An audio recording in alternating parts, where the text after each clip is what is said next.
And when I spoke out in the House of Commons in London about this, many of the members of Parliament smirked and jeered behind their hands because they were unwilling to believe that such terrible things could be happening.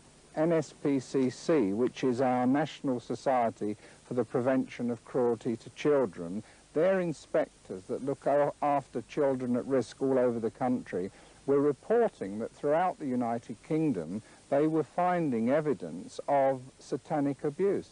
And so that really reaffirmed what I've been telling the House of Commons. All Satanists have been abused as children. All.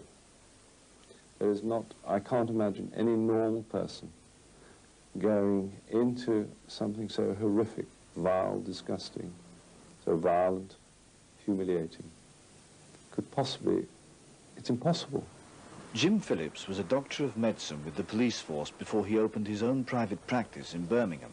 Lately, he's more and more focused on victims of abuse in early childhood. He's achieved tremendous results with people who've been regarded hopeless cases within traditional psychotherapy. Perhaps he's most well known for his treatment of patients with multiple personality disorder. As the children disclosed, I became more and more distressed at what they were telling me, and not a little frightened myself, in fact, because they were telling me things that you only saw in horror films and read in fictitious books. And so a breakdown in communication, a breakdown in co-working happened in Nottinghamshire. And that became a cause which the nation began to take notice of. That I had to do was sacrifice one of my own children.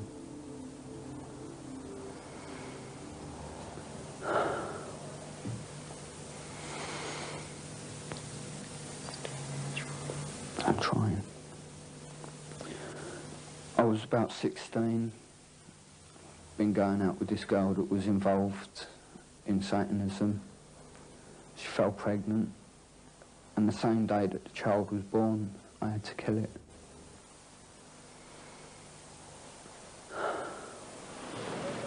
A child, when it is first born, is innocent and pure. It's untouched, it's unspoiled. Nothing bad has ever entered that child. That child's thoughts are pure. So they sacrificed that to the devil as the child being pure. Because all things pure are feared by Satanists and also by the devil. So if you've got something pure and you destroy it, you take away the purity and there's no longer a threat there. They really do think that if they can take away innocence and give it to Satan, that they're giving him the greatest gift of all.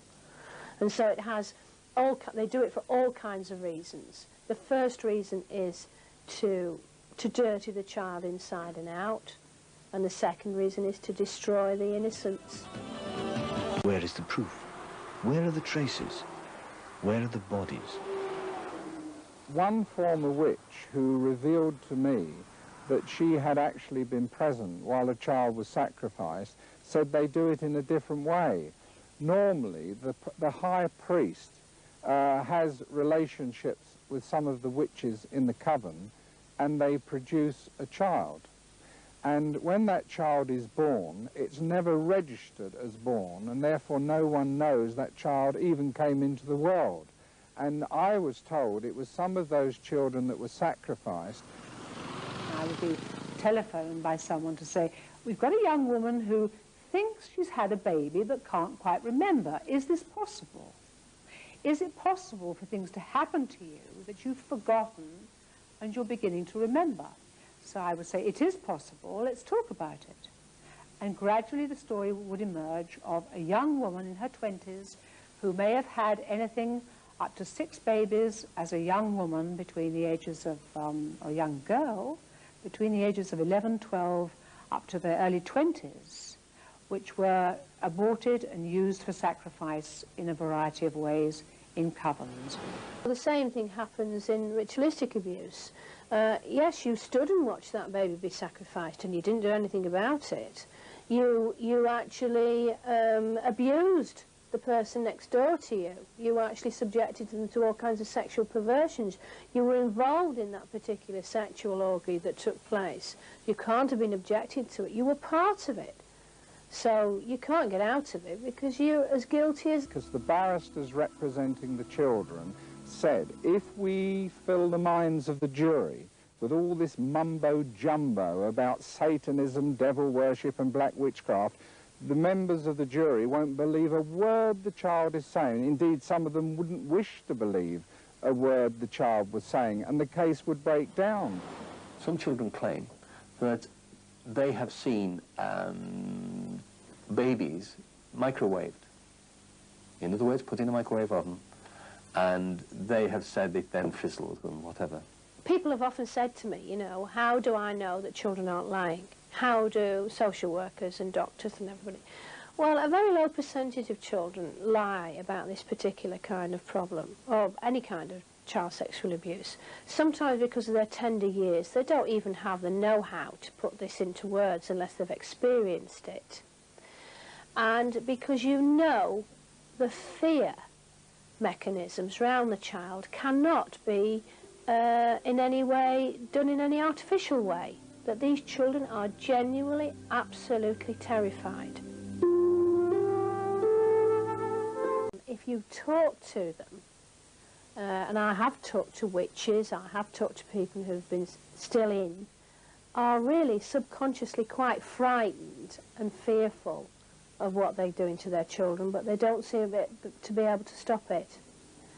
And I once had an experience where a black witch actually rang me up and said her son was about to attain the age of 7 years old and was to be initiated, and could I save her son? Nurses, doctors, lawyers. There was judges that I'd been up in court in front of, involved, you know. I have never yet met a happy Satanist. They are very unhappy people. They usually have drugs or drink problems. They wander the earth looking for some purpose in life and gaining nothing. And I have heard from other Satanists that quite a high proportion of them do kill themselves in the end. So I really cannot understand why anybody would get into such a destructive way of life.